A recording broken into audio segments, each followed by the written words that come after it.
This is good. Questions are passageways to new life. It is not the job of a card reader to promise revelations, because that's not how secrets work.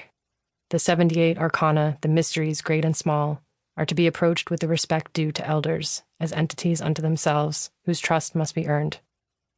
As is the case with any companion, where there is curiosity, commitment, respect, and a genuine wish to understand, the cards will tell you secrets over time. You can be sure of that. Tarot and psychology, a brief history. Tarot is often considered more a spiritual practice than a psychological one, but it is inherently psychological, and psychology is inherently spiritual. In fact, the word psychology comes from the word psyche, which means soul or breath in Greek. Though the psychology field has changed over years of theory and practice, to a certain extent it will always be an art of coming to know the soul.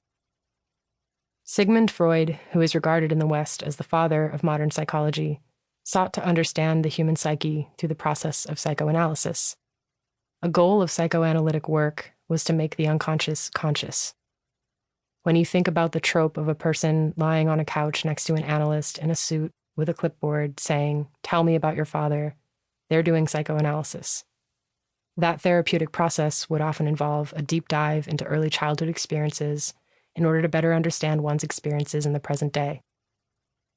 Carl Jung, who was a student of Freud's, developed theories of a collective unconscious, a sort of psychic undercurrent that he believed all humans share, and that might account for common drives, motivations, and behaviors that transcend the bounds of cultural and geographic difference. The collective unconscious has been described as a sort of shared psychological inheritance that reveals itself through dreams, myths, and fairy tales, and in social dynamics of power and oppression. Unlike the personal unconscious, which contains the dimensions of our individual experience that have been driven underground, often through environmental and social conditioning, the collective unconscious is believed by some to be the home of archetypes. Jung thought of archetypes as universal symbols and images with meanings that all humans share. I'm not sure I agree that archetypes have the same universal meanings to all humans, but I can see how some resonate across cultures. For each of us, the archetype of mother can activate something, though not the same thing for all of us, as does the archetypal theme of death. And I agree with Jungian analyst Marie-Louise von Franc's assertion that when an archetypal image shows up, as might happen in a tarot card reading, for example, the person witnessing that image will become aware of new, previously unrecognized possibilities, and through them will experience a fresh influx of energy. For the archetypes possess a numinous quality and function as a hidden source of energy. We aren't all going to experience archetypes or symbols in the same way, nor should we be expected to, but they can stir something in us and tell us something if we allow space for that. Jung believed that the collective unconscious influenced our individual lives and held keys to meaning-making, psychological development, and individuation, a process through which a person achieves a sense of individual identity separate from the collective. Through psychoanalysis, a person might learn to move flexibly between the explicit content of the conscious mind and the tacit, symbolic material of the unconscious.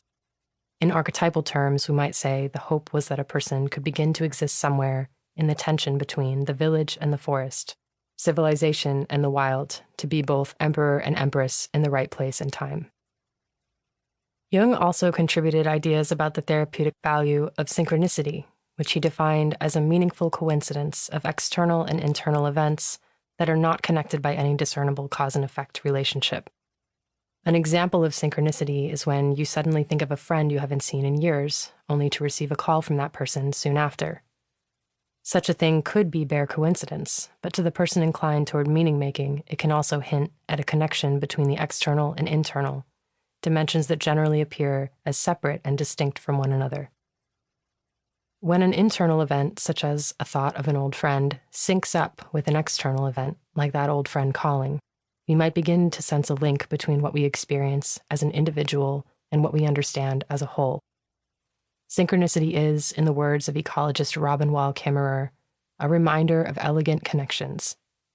Exploring relationships between things that cannot be explained by simple cause and effect is a doorway to understanding the relationship between psyche, a more collective consciousness, and matter. When synchronicities occur, as is so often the case when we